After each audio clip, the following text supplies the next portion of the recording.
Hello, hello, Alden Alternate here. I am so excited today. We're going to have a really intense hour ahead discussing something quite amazing, a initiative actually in Los Angeles. It's called Beit T'Shuvah, and it's a residential addiction treatment center, a congregation and an educational institute where life is celebrated and every soul matters. And we have two amazing people with us today from LA. We've got David Friedman, who's a psychiatrist who's been working with the center for 10 years. And we've got the amazing Peter Bergmann, an executive producer and director. Welcome. Thank you. Great to be here. You bet. Thank you so much for joining us. And what an amazing congregation and idea this is. David, firstly, can we start with you? How Sure. did you first get involved with Beit T'Shuvah? Well, I've been a psychiatrist, as you can see, for many, many years. And I've also been extensively involved in the drug and alcohol recovery community. And so a friend of mine said to me, why don't you come check this place out? Because I'd heard about it. So I showed up at a service. Jewish Sabbath services start on Friday night. I went to a Friday night service. It knocked my socks off. It spoke to me as a doctor, as a Jew, and as someone in recovery in a way that nothing else ever did. And so I started coming, and right around that time, Beit T'Shuvah was expanding its services to include psychiatric assistance. So the UCLA School of Medicine sends UCLA psychiatric residents, which are postgraduate physicians, training in psychiatry, and also addiction fellows, who are psychiatrists who've already completed their basic psychiatric training, but are doing another year studying addiction, to get additional training and experience to Beit T'Shuvah once a week. So I had been on the clinical psychiatric faculty at UCLA for 35 years. I previously was teaching at Cedars-Sinai. They closed.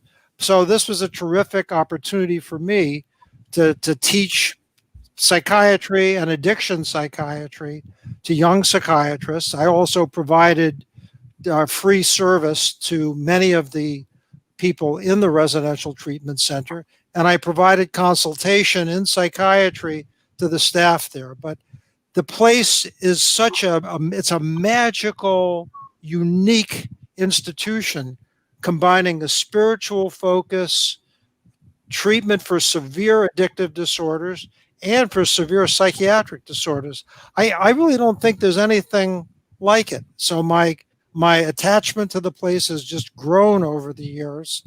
And so I sat next to this guy. I just happened to sit next to this guy one Friday night at services, because I started right around the same time he did. I came there in 2009, and we struck up a friendship. So we sit there, we kibitz, we talk to people, we gossip, we do what people always do in religious institutions everywhere.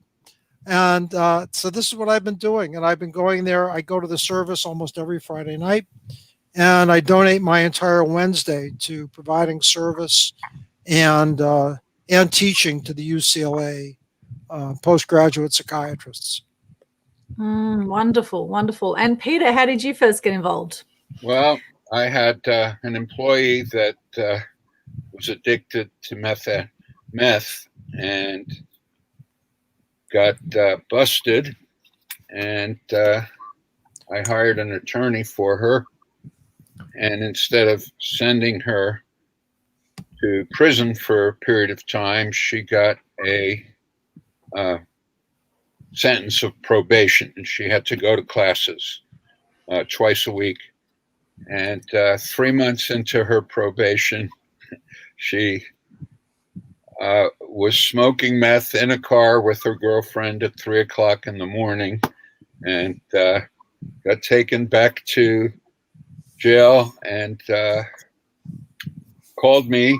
I called the attorney, and the attorney said, hey, this is her second strike, and they're probably going to want to send her to prison for 3 years. And I said, well, that's not going to do any good because she's using meth to control her weight. And in all likelihood, she needs psychiatric help. So the attorney said, why don't you go talk to the judge, tell the judge that you have certain credentials that will probably get the judge to sit up and take notice. And I went to see this judge who was a lovely lady, very understanding.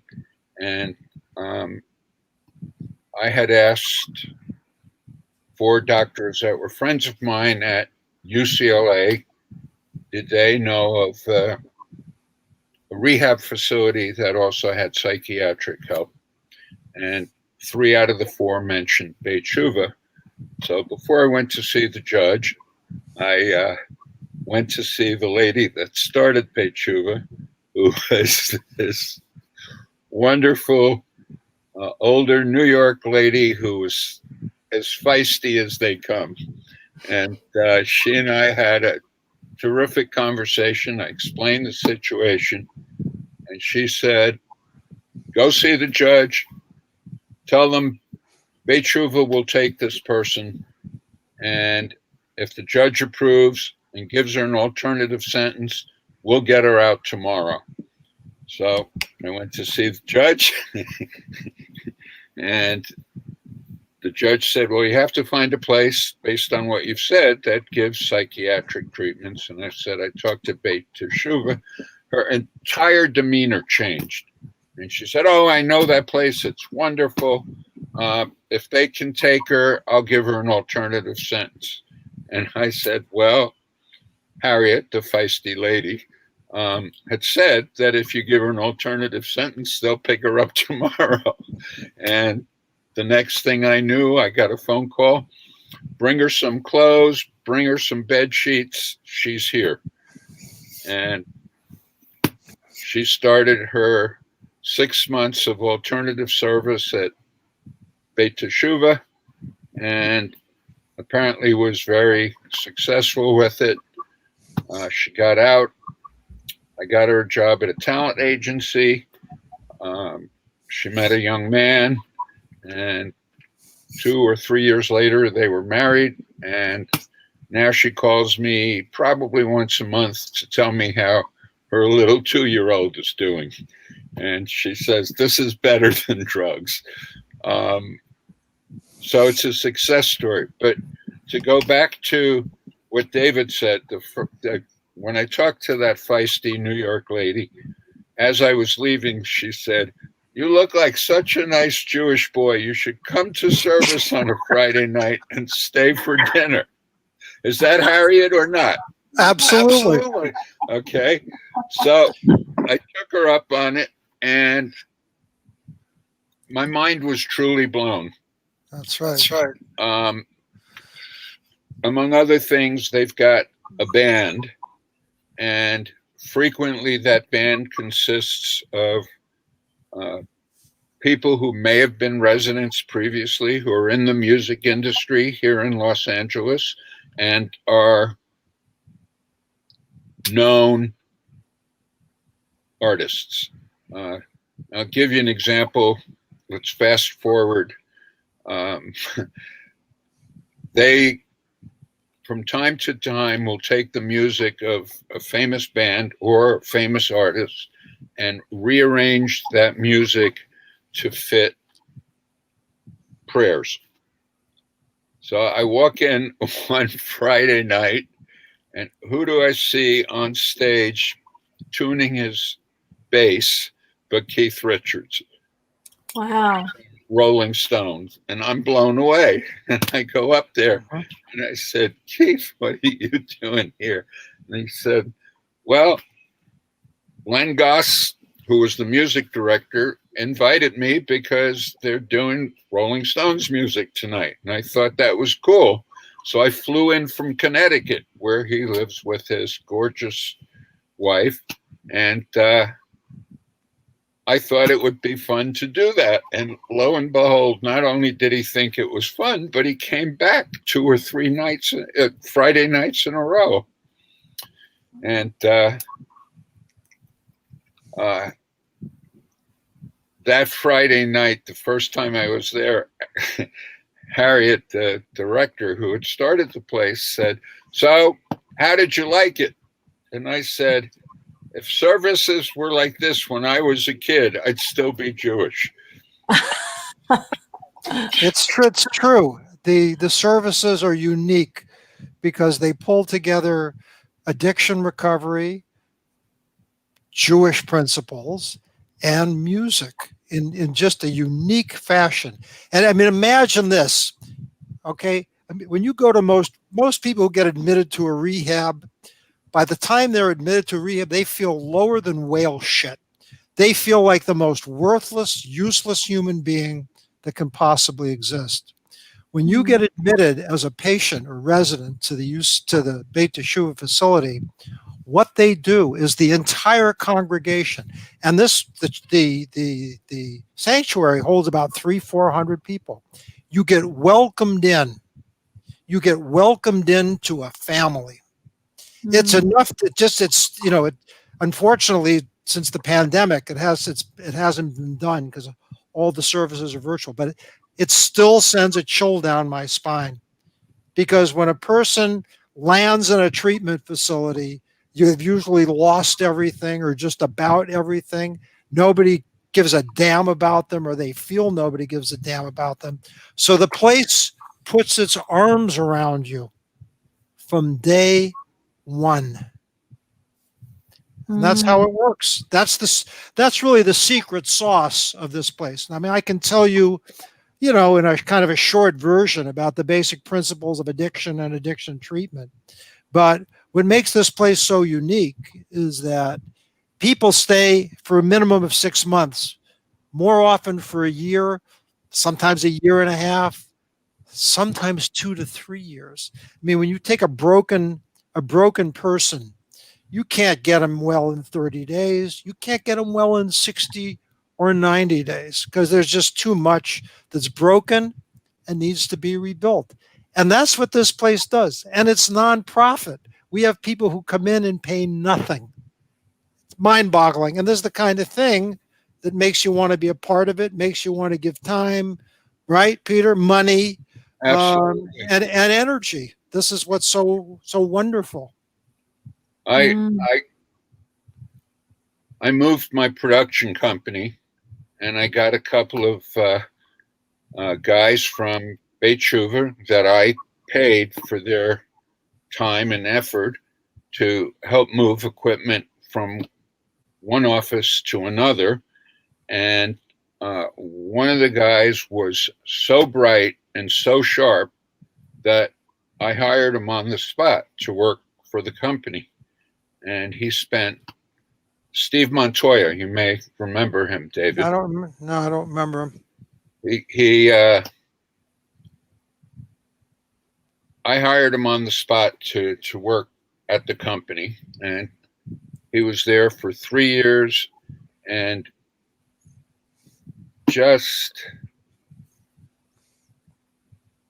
he was a real person. He had confidence in himself, and that's stuff that Beit T'Shuvah gives its residents.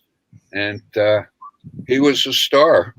And he now has his own company up in Malibu doing architectural rehab and is very successful. And he married Meryl's daughter. So, smart guy on top of it. But this is the kind, place. There's a magic there. There is a magic, and of course, not every. We're not 100% successful, but I've seen people who I thought were irredeemably broken begin living, and after a lengthy course of treatment, go on to have full lives, and it's unique. I don't know how else to put it. I think that when you look at the trends in psychiatric treatment over the last 30 years, it's always been less, and less. The reasons, of course, being economic. Insurance companies don't want to pay for long-term anything. And so, this magic idea of the 30-day drug and alcohol treatment was just, I think it was a number that was picked out of the air.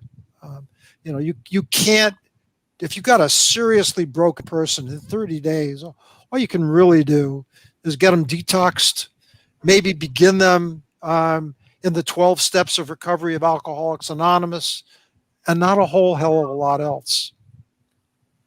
You just can't. And so, if you want, I don't know how you want to proceed, but I can just tell you a little bit more about addiction in general and how our program addresses it. Yeah, absolutely. And I'm curious how Beit T'Shuvah actually started as well. Do you know a bit of the history there? Yeah, I can. Oh, yeah. You want me to go ahead, Peter? I can. Go ahead, David. Yeah, I can tell him. So here's the fascinating thing. This woman, this feisty woman that Peter was referencing, is Harriet Rosetto. And about 30 years ago, she was having a midlife crisis. She's a licensed clinical social worker, had a series of terrible relationships, didn't know what the hell she wanted to do. So she sees an ad in the paper for a social worker to go to the prisons and deal with convicts who are having issues and help them arrange, their post jail activities. So she does this. She starts seeing people. She gets this idea in her head that she's going to create a halfway house for Jewish ex-cons. So she scrounges up the money in the hood in Los Angeles. We're not talking the beautiful part of Los Angeles. We're talking the hood, downtown. She opens up a house. They start coming in, and she starts to develop the program of recovery. And along the way, her soon-to-be husband, a con man, in and out of jail for 3 years, who finally says, you know what? His third time in, he says, gets the bug, decides to become a rabbi. So he gets involved in rabbinical training. He leaves the jail. He gets a job with her. The job, of course, turns into something else. All right. He gets ordained as a rabbi. And then he creates with her the religious and spiritual program of recovery at Beit T'Shuvah. Beit T'Shuvah in Hebrew means house of return or house of redemption. And that was their idea. They wanted to take people who were broken, and a lot of them have criminal backgrounds, but people who are broken with addiction, just terribly devastated people. And they believed, and they have proven, that with the right circumstances and surroundings, people can recover. The Jewish community got involved, provided a lot of the financing, and they were able to buy a substantial property on the west side of Los Angeles, where they created the initial sanctuary and residential facility. And then it was about 7-8 years ago, a grateful parent of a recovered kid gave them $3 million to buy the property next door. And they built a beautiful full service sanctuary and series of offices. And so it's grown organically. Again, you have, before the pandemic, we had 120 beds, people staying, again, for varying periods of time, never less than 6 months. Our psychiatric program, our therapeutic program, our spiritual program, all kinds of different vocational programs, a music program, a media program, a huge thrift shop that brings in money. It's just this thing that's got tentacles. It's got about a $10 or $11 million annual budget. And the beauty, it's got beauty at many different levels. But I think what makes it so unique is that nobody's getting rich off of you. If you come to any one of the treatment centers, You've got the same thing in Australia, I'm sure. Some are better than others, but you are a cog in a money machine. It might be an effective, reasonably good money machine, but you're a cog in something that's making people wealthy. The board of directors in such a place probably makes money. Our board of directors gives money, to be a part of this thing. So it's that spirit that flows all the way through everything that is done there. So that's the essential of the history. We're now getting more funding from Medicaid, which is one of our national health insurances for people who don't have any money. So we're getting more and more support from the California version, which is Medi-Cal. Insurance pays for something, but the vast majority of the money comes from donations. So that's the big picture. Case in point, there's a rehab facility in Malibu called Passages, which charges $50,000 a month for a person to stay there.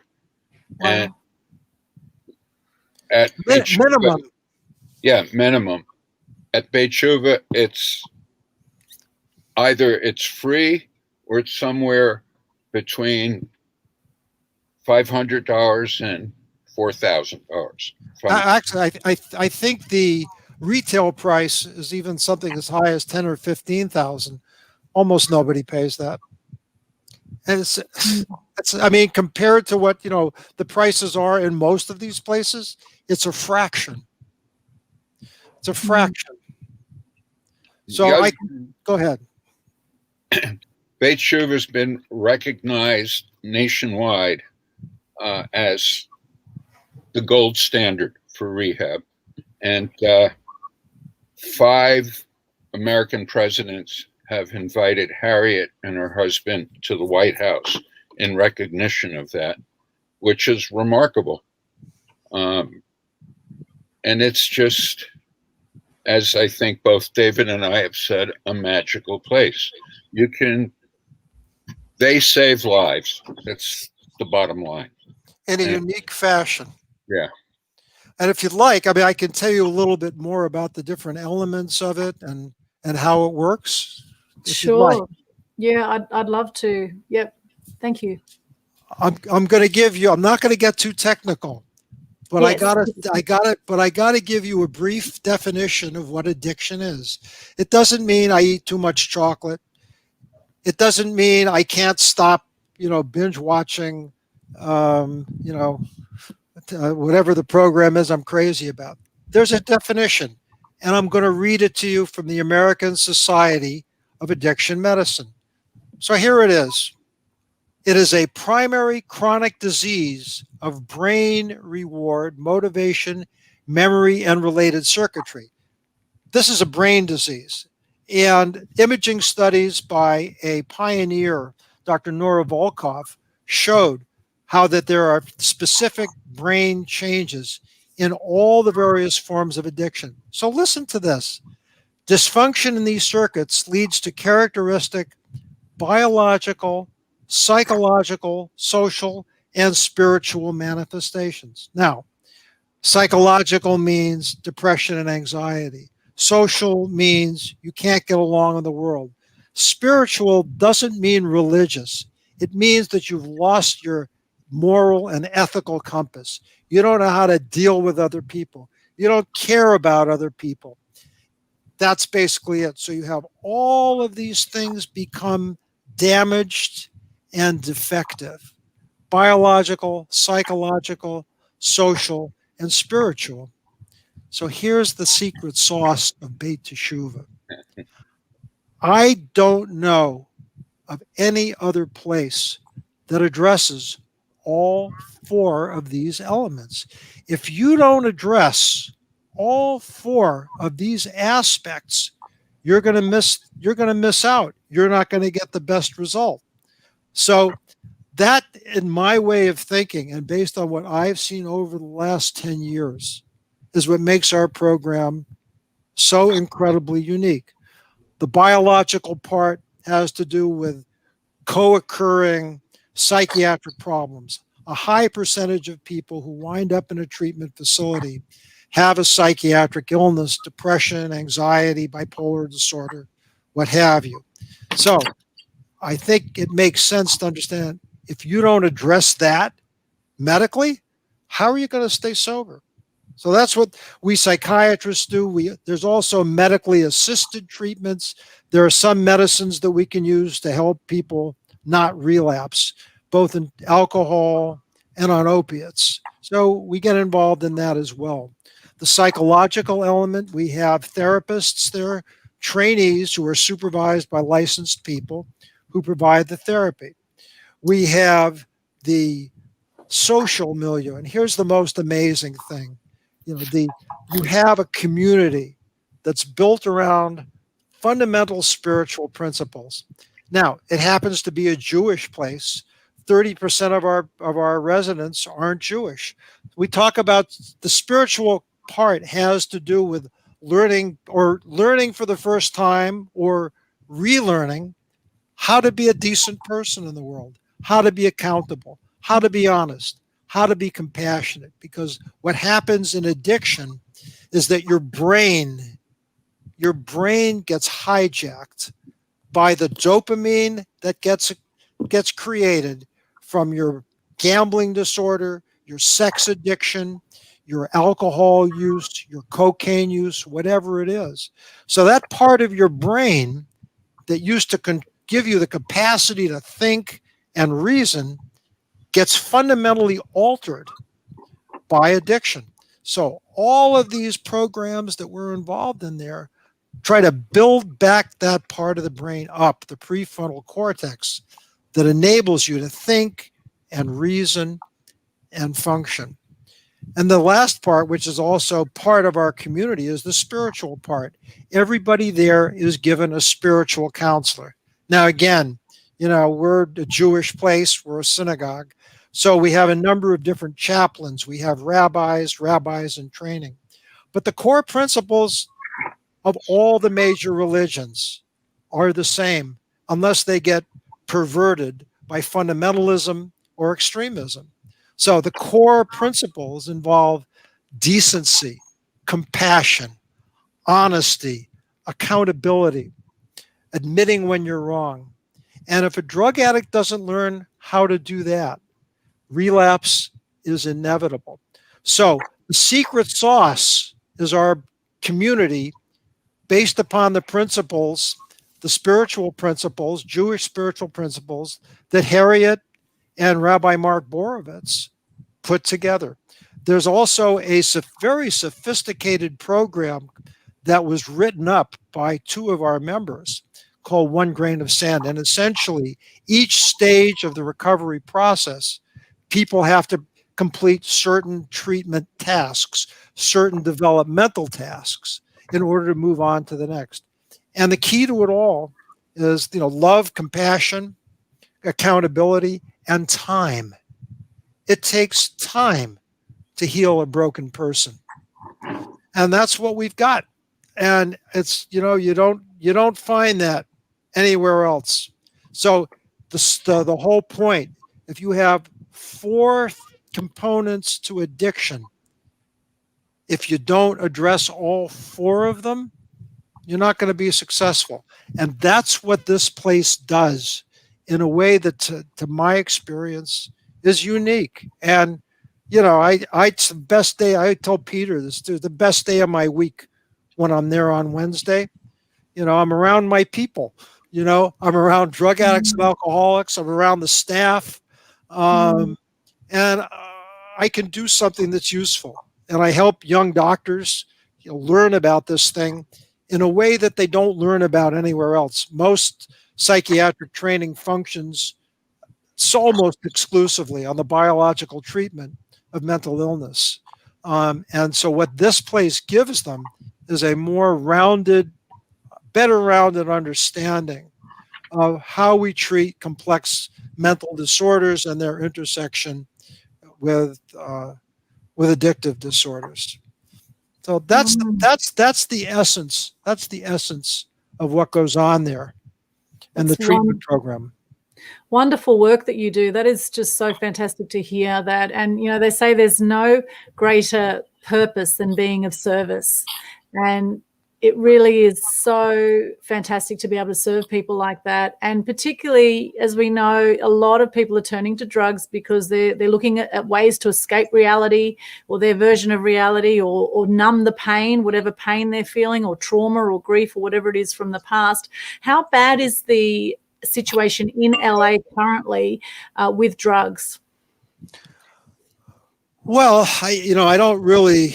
It's hard. It's hard to characterize. I mean, of course, it's terrible. The demand for treatment services is enormous, and unfortunately, I really don't think we can separate out the problem of addiction from the broader sociocultural issues that are going on. I mean, you've got them there. We've got them here. You know, the hollowing out of the middle class, deaths of despair that occur throughout our country, but are particularly hard hit is middle America, rural America. Jobs have been lost, families have been devastated, and I think that the broader cultural and political picture, the soaring income inequality, the racism, and the destructiveness involved in our current political leadership, all adds to the problem. And unfortunately, also, all of this has been exacerbated by the pandemic, because what the pandemic does, in addition to destroying livelihoods, people can't get close. A big part of what is involved in the recovery process is restoring human connection. What our founder, Harriet, has often said, and it's true, the antidote to addiction is connection. When most people hit bottom in their drug life, ask them. They're in a room. They've been in a room. They've been drinking or smoking crack or smoking heroin. And at the end, they're alone. They've lost the capacity to connect. And so, then that's the essence of our treatment program is connection. And so the problem now, we can't all get together. We can't. If you ever go to an AA, to a 12-step meeting, what you see is people talking, kibitzing, hugging. That we don't have that. All of our treatment, all of our 12-step meetings are on Zoom. So our congregation, our Friday night service is on Zoom. So we have people now who are either coming into recovery or had just been in early recovery, and they're just beginning to get a little bit connected, and we're losing them. We're losing them, and it's much, much harder for them to become engaged in recovery. So I don't know how I can characterize. I can't give you statistics about what's going on in our town. I think that, of course, we have a gigantic homeless population in California, and just an obscene homeless population. The vast majority of these people have drug and alcohol problems. But again, you can't separate that out from the broader cultural and economic problem that give rise to homelessness. People working their asses off, can't make a living wage, can't afford to stay in an apartment, and so life crumbles. Life crumbles. All this stuff, I mean, it's all interrelated. And if you watch Bernie Sanders, it's all unfortunately connected to politics, economics, and income inequality. I don't know, Peter, if you got something to add on that, but well, I mean, the entertainment industry is here, and there's a prevalence of certain drugs. And my experience during this pandemic is that there are a number of people that I know who, because they haven't been able to connect with their friends, have decided they didn't want to live. One gentleman, very successful in the industry, who just decided one day to open the window to his office, which was on the 29th floor in Century City, and jumped out. So what David says about connection is absolutely correct. And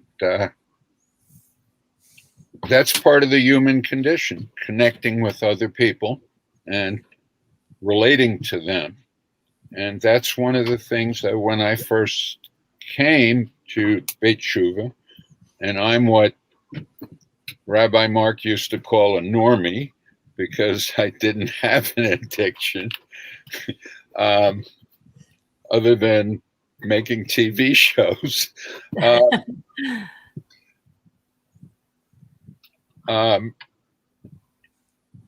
There's so much that David just went through that is the essence of humankind. And Beit T'Shuvah drives that home to people. And you can feel it when you're there on a Friday night or a Saturday morning. There's a camaraderie. There's an interaction between people that are concerned with each other. And that's an environment I grew up with. And when I first went there just to see what it was all about, it evoked something from my upbringing that caused me to come back week after week. And sitting and, what did you say, kibitzing with David? That's what we do. Yeah. It was great, you know? And I've made some really good friends there. And I've watched some people thrive who have either worked for me or with me. And it's a very, just being there as an observer, it's a very rewarding experience because that place saves lives. And every Friday night they celebrate birthdays, people that have been sober for a year, for 5 years, for 13 years, and they all say the same thing. Differently, but they say the same thing. We're here because this place saved my life. And there are times that it literally brings me to the verge of tears. Absolutely. So it's I mean, I'll see people who've been 10, 15, 20 treatment facilities, multiple inpatient psychiatric hospitalizations. And a lot of the time it's because, as I told you in the beginning, you know, what they've had is inadequate. I mean, if you have a psychiatric crisis, what happens now is, you know, you're in the hospital for maybe a week at the most or two. You can't get anything done in a week or two. You quiet things down a little bit, then you get shunted into our fragmented, you know, completely uncoordinated treatment system. And so the same thing happens in terms of addiction treatment. You know, maybe you went somewhere for 30 days. Maybe you had an outpatient, you know, an inpatient detox off your drug for 7 days. All that does is clean you up a little bit. You know, this place rebuilds, or sometimes I say it's either rebuilds or if it never got built, builds from the bottom up. Now, the other reality is you can't help everybody. And, you know, in every branch of medicine, there are certain, you know, people who get ill and can't be saved and die. And I think that unfortunately, even with all of our best efforts, you know, we have people who die. We have people who leave the facility and then they go out and overdose. And the insane thing, which I always say to people, as long as I've been in this, sometimes I'll see someone when they come in, I think, Jesus Christ, no chance. They get better. And sometimes someone will come in with all the right stuff, brains, capacity for connection, not horribly psychiatrically ill, and they go out and they overdose and they die. And so, that's what you have to be prepared for when you're in the addiction, treatment universe. I mean, in all branches of medicine, unfortunately, that's what we have to be able to tolerate. But when someone asks me, where should I go for addiction treatment, I would not send them to one of the corporate rehabs. I think that in addition to being an amazing charity institution, I think this is the best place, and I simply, I don't make a dime. I give money to this place to be a part of it. So, as Peter said, this place saves lives. Well, Amazing. there's a girl that's in the band, and I can't think of her name right now, but she's 32 years old, and she's been through 30 different rehabs, and she came to Beit T'Shuvah a year and a half ago, and it's stuck. And she looks entirely different than she did when she got here. Yeah, I took care of her. Okay. It's astounding. I mean, I thought, this is another one. I thought, no way, this one's going to wind up dead of an overdose, because she had a variety of issues going on. Here we are, like we're a couple of years later. Because she's tied in, she's connected. It's like, discover your passion, recover your purpose, or recover your passion and discover your purpose. This is the motto of this place. It's not just about becoming abstinent from drugs and alcohol, because it's going to be hard to stay abstinent if your life isn't worth living, if you have nothing that you're going for, if you don't really feel connected to something greater than yourself and to other people. And that's the secret sauce of this place. It's just unique. It sounds absolutely amazing. I think there needs to be one in every city around the world. It just sounds phenomenal. What they've done is there's a similar one with the same principles that just opened up in New York. And what it requires is a lot of passion and a lot of money and a lot of people to give money. And I don't know how you can, I've often thought, how could you recreate this kind of thing as a kind of a government program? And the problem is it's in part faith-based. So you can't recreate it as a government program. It's just one of these centers of excellence that I think has evolved organically over the years, and it gets people with means and connections involved, precisely because it's so infectious. Like I say, it's spoken to me like nothing else in my life ever has. And I do a lot of other things as a psychiatrist, but this place is it's my spiritual home. Absolutely unique. Same with you, right, Peter? Same thing. Absolutely. And it's amazing when you see people come back after, I don't know if you want to call it graduating, but getting through the program, and they start a career and they come back and they have terrific life. John Ezraform, for example, Astounding. He was a mess. Complete mess, multiple treatments, and turned around, made a tremendous life for himself. The problem, though, is that for most addicts in recovery, you're looking at a lifelong process. You're looking that you have to be vigilant your whole life, because the ferocity and intensity of the euphoric memory that's created in an addict's brain by whatever it is, the gambling, the sex, the drugs, and all of it together, is such that it can overwhelm that part of the brain that plans, that thinks, that understands consequences. I always tell the story. My ex-wife was a drug addict. She was a heroin addict for years and developed long-term sobriety, great recovery program. So we would go to the movies, and she would tell me that whenever she saw someone shooting up, she could taste it. Wow. She could taste it. That's how powerful this is. And unless you, as a recovering person, can surround yourself or connect yourself to people and places where, when those thoughts come in your brain, you can get help. You can be reminded, of what awaits you, and help you do the things that will make it less likely that you're going to go back out there.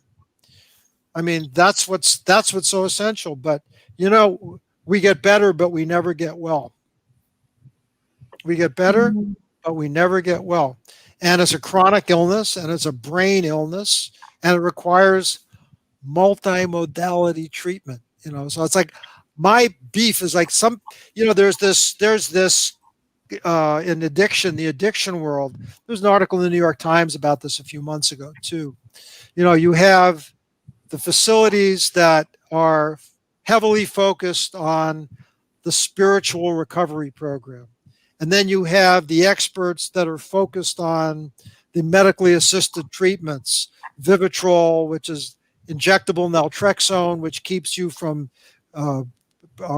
makes it less likely that you'll overdose on opiates, or Suboxone, which is an opiate agonist. Some people will say, well, we got to focus on the biological treatments. The others will say, no, we got to focus on the psychological, spiritual treatments. You got to do all of it, because that's how powerful a disease this is. You don't treat the mental disorder, you don't treat the psychological issue, the spiritual issue, and the social context, you're just not going to get the result you want. It's that simple.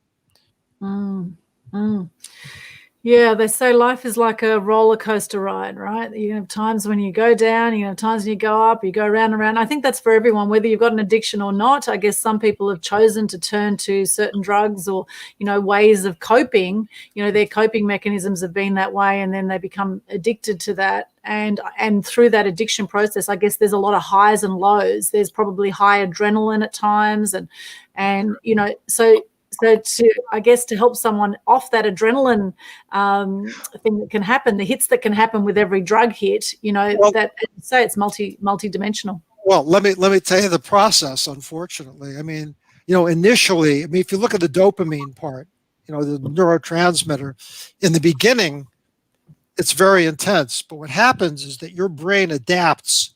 So the receptors in your brain for dopamine, in the face of this overwhelming stimulation, shrink. There are fewer of them. They're less sensitive to the drug. So you need more and more and more and more. So the way most addicts will describe it, they'll say, well, first it was fun.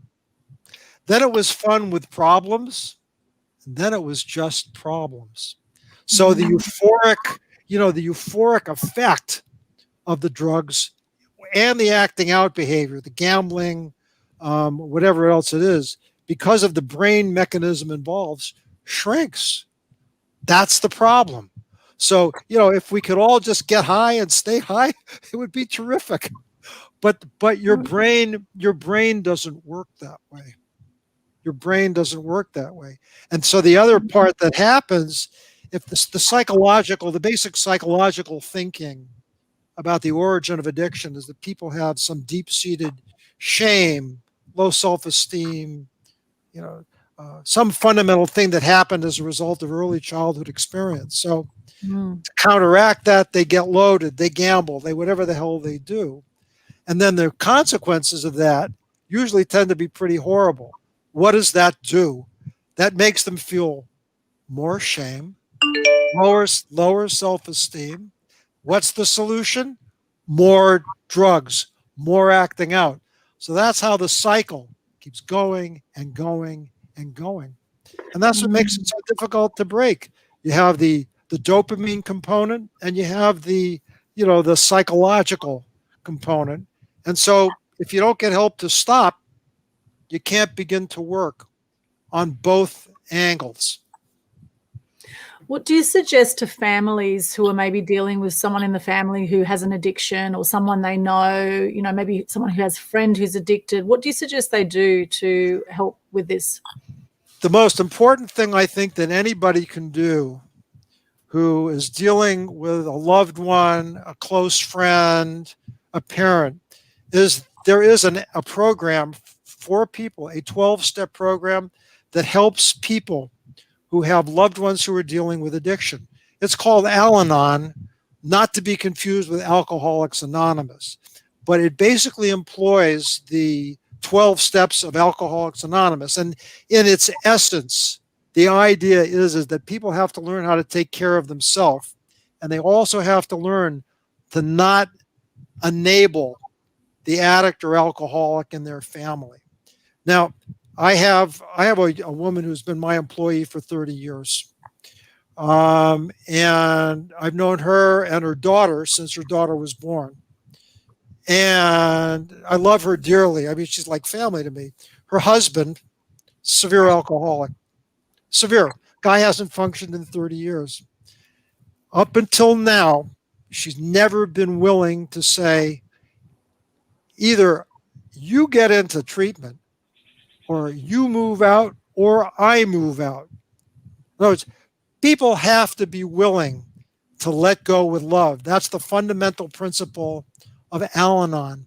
And actually at Beit T'Shuvah, we have a weekly AlAnon meeting as part of what we offer to the community. But if you want help and you're being driven crazy by the alcoholic in your life, or the drug addict, or the gambler, or whatever the hell it is, the first thing to recognize is you can't stop them.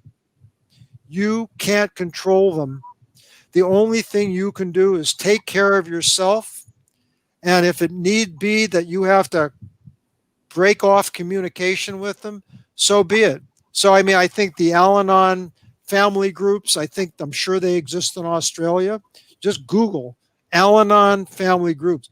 When my son had a terrible addiction problem till he was 22, and it was driving me batshit crazy. The only thing that I could do to get relief, I went to AlAnon meetings, some of the meetings focus on parents who are having trouble with their children. I found one with parents, and just the camaraderie and the assistance that I got there helped me.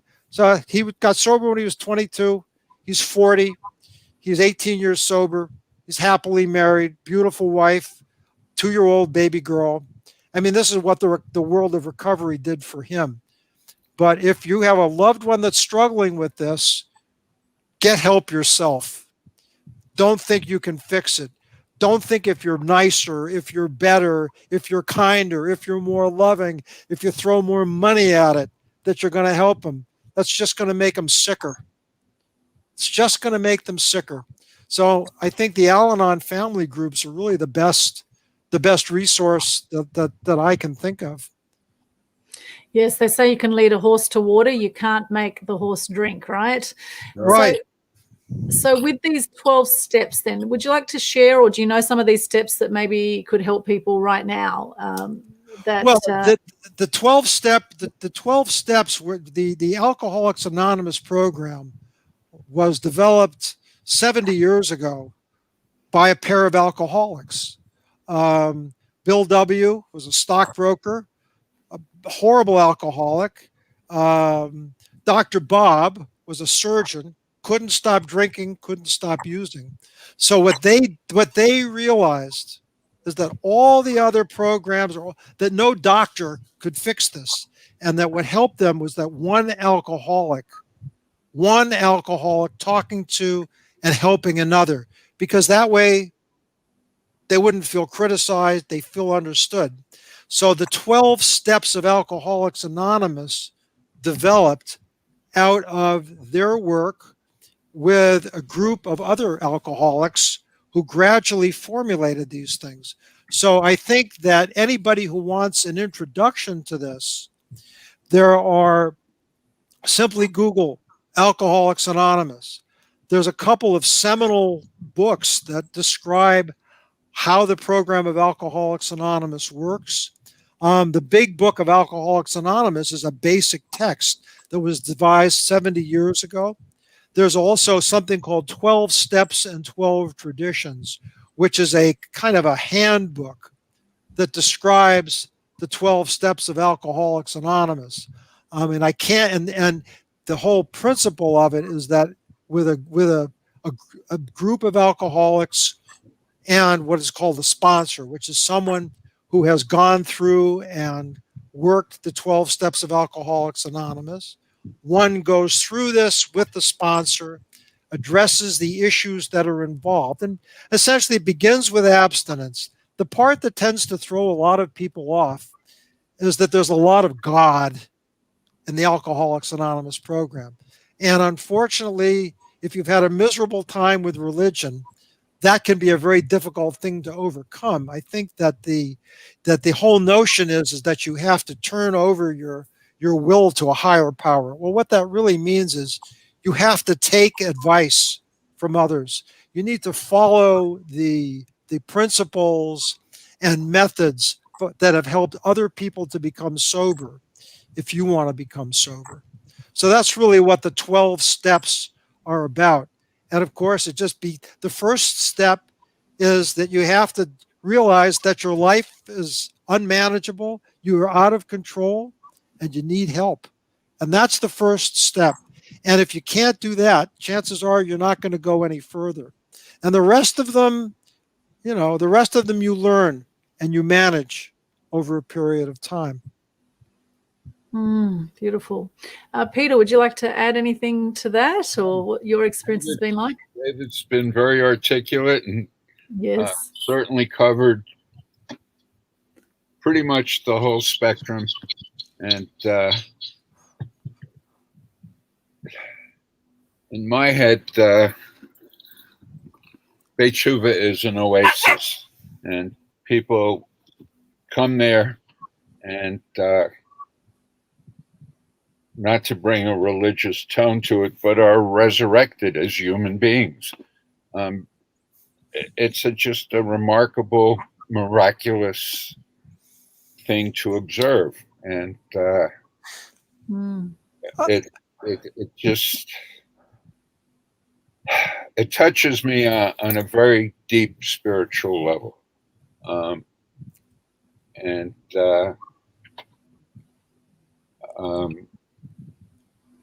whether you believe in God or not, there's something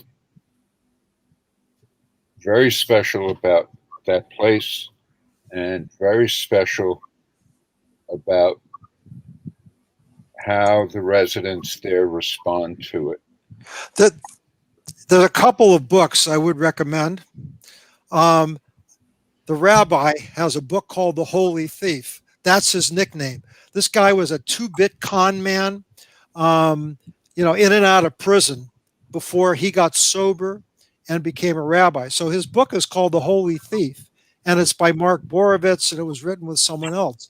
And our founder, Harriet Rosetto, wrote a book called Sacred Housekeeping, which basically is the story of her journey and the basic principles that have led to the creation and the growth of Beit T'Shuvah. So if you want to get a sense of what it's about, then they're both incredibly easy to read and amusing. I mean, the rabbi's book is beyond belief. Yeah. It's just, you can't believe this guy's a rabbi. He is a rabbi like no other. The first time I walked into this place, I thought, I thought I was in a black church, but actually it was a bunch of Jews, mostly white people, recovering drug addicts and alcoholics. But it had that kind of an energy. So I think that if anybody's really interested, they might want to. You can pick them up on Amazon, either one of them. Yeah, I'd say, most people nowadays would have been touched in some way by someone who's had some kind of addiction. It's very, very common now. And in fact, I've had my own battles with it in the past. I had a very rebellious teenage time, and I was a heavy drinker and heavy smoker. And when I think back to that time, I was really angry with the world. I felt like I couldn't really do much to make change in the world at the time. I didn't like myself. I didn't want to be here. And what happened with me is it took me actually getting really sick. I got to the point where I was coughing up blood. I got that sick when I was quite young in my teenage years, and that was the turning point for me. So I guess it was a warning sign, and I guess there's different points for people where they decide to turn their life around, or that they want to make change, as you say, when things get dark, really dark. Here's an interesting statistic.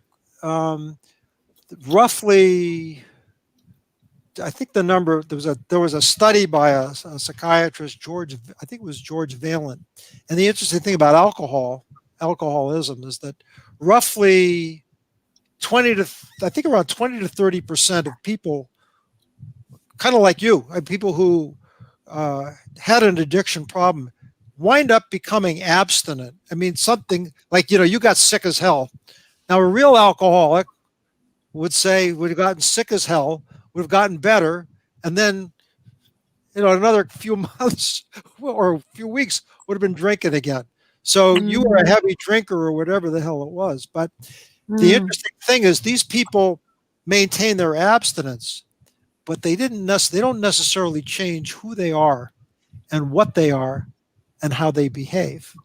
And so, it's one thing to become abstinent from the substances that make your life miserable, or the behaviors that make your life miserable or can kill you.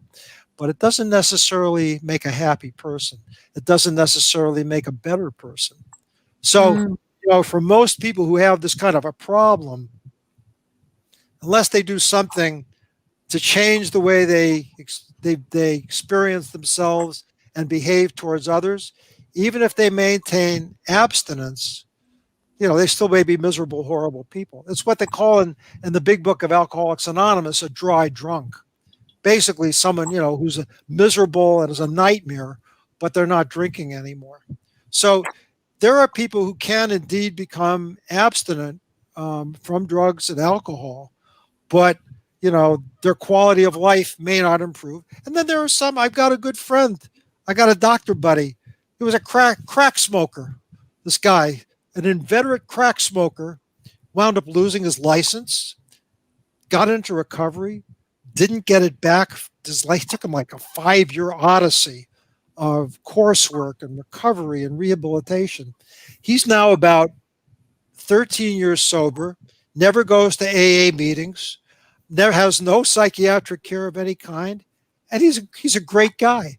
I mean, so, there's no absolutes to this, but most people who have these problems need some kind of additional assistance to improve their quality of life, become better and more fulfilled people. You were lucky, quite frankly. You got it when you were young.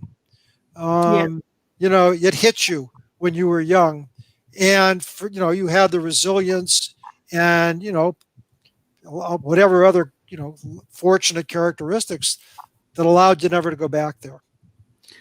Yeah, I think for me, I think, as you say, purpose, passion, I did a lot of personal development work as well. I did a lot of work on myself because I used to be, very sensitive to what others would say. And I realized that hurt people.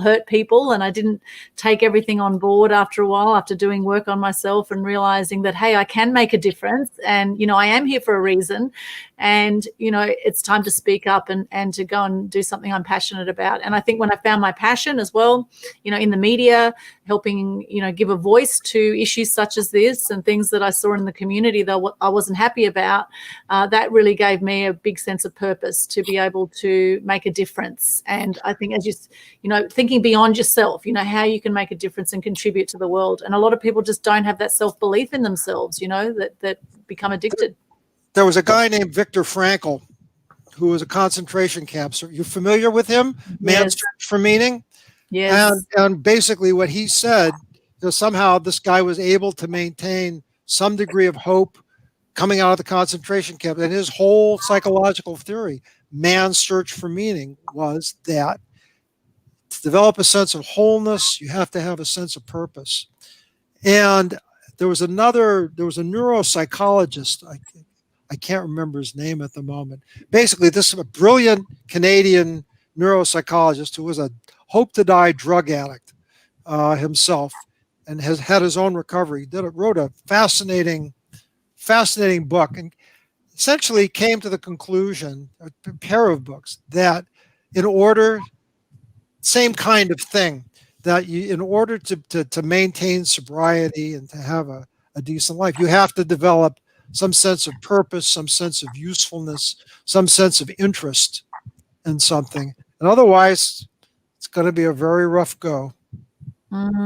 Absolutely. I've had depression over the years, and another thing they say about someone who has depression is often it's anger turned inwards. My dad used to say anger is danger, and so I had a lot of issues expressing my anger. I would internalize it, and I've since had 4 friends take their own lives now before the age of 45. There's about 1 million people a year worldwide who take their own lives because of depression or other issues. And so what I stand for now is truth and good news, to help lift people's spirits and help to shift the way people think and get people conscious to the messages that we're getting. And particularly now during COVID, when, you can't control certain things that are happening in the world, you can control how you're going to be about it, how you're going to respond, and what you're going to choose to focus on. Because as much as there are dramas going on in the world, there's also a lot of amazing things happening. And I think Beit T'Shuvah is a fantastic example of that, of people who are giving of themselves. You are both such busy people with what you do, and so qualified with what you do, and you give of your time freely with this. It's absolutely extraordinary. And I acknowledge you and I congratulate you for the great work you're doing to help shift lives and save lives. And I'm getting emotional now because I think it's just wonderful what you're doing. Thank you so much. I always say to people, I say, hey, keeps me sober. It's like, it's like I'm there. I'm there because I'm there for me. It's like I'm there for me. I really am. David, that's your passion. There's no question. All of psychiatry is my. Look at Aldwin. She's got this incredible passion. And Yep. It's a remarkable thing. If you can find your passion, it finds your path in life. That's right. And it can save your life. Save your life. Save your life. Absolutely. Yeah, absolutely. I say you're 1 in a billion just by being born. You beat about a billion swimmers to get to the finish line, right? So, we're here for a reason. We're all extraordinary, and often we just don't get it. Often people don't get it. And so I think the rabbi has this little bracelet. You've seen, what I'm talking about, Peter. You matter. You matter. Yes. Okay? Beautiful. Yep.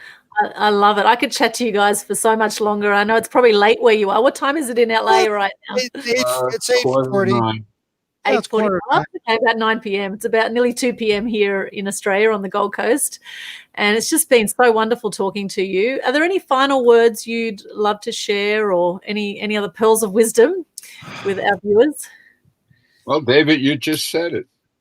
You matter. Everybody matters. Everybody matters, and I think that to themselves. But I think to anybody, who struggles with addiction, depression, and the two usually almost by the end they always go together. There's help out there. There's help out there that don't give up. There's help for you, and look for it. You'll find it. You have to be willing. That suicide, is not the answer. I mean, how I got into psychiatry. My mother killed herself when I was 10. My father became a hopeless alcoholic. So I always thought to myself, Jesus Christ, what am I going to do? I got to do something, So I thought, if I become a psychiatrist, I can do something. But the point is that you don't give up. ask for help. Ask for help. You know, you don't gain anything by not asking for help. You know, you have the illusion of self-sufficiency. Will kill you. It will kill you. So to anybody out there who happens to be watching this and feels that they're hopeless, you know, and that their circumstances are impossible. There's no reason to go on, or I might as well take that next hit. I might as well make that next bet. You know, you don't have to. Go just for openers. Go to find an AA meeting. You know, just for openers. AA, and the whole AA will, you know, is not the whole solution, but it'll get you started. So there's always hope. Obama said it. Hope and change. He was right.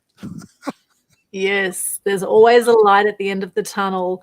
There is always breakthrough at the end of every breakdown, right? Just hang in there, right? And it's a moment by moment thing in life, isn't it? It's choices. Every day we have so many choices, and it's just about what choice are you going to make next to turn your life around, or, you know, go down the same path. You know, it's all choices and what you want to create for your life. Yep. Yeah, wonderful to chat with you both. And there's another great resource that anyone who's watching this, if you know someone with depression or who's suicidal or who has any abuse or substance issues, I actually did a great interview with a lady called Tracy Corman on Media Queen TV on YouTube, and it's called How to Overcome Abuse and Depression. And we actually both shared heart to heart for about an hour about simple things we've done to help overcome depression. And one of those things is actually being creative, or getting into gratitude, you know, thinking about things we're grateful for. Huge principle of addiction treatment. Make a gratitude list. When you start an AA, what they'll tell you to do every morning, make a gratitude list. Every morning, think about what you're grateful for. I mean, keep it right there on your phone. You know, so you can push a button and see it. Absolutely, gratitude is a huge piece. The Friday night service at Beit T'Shuvah, there's a part of what we do called Tshuva time. So basically what people do, they can stand up. They can do one of two things.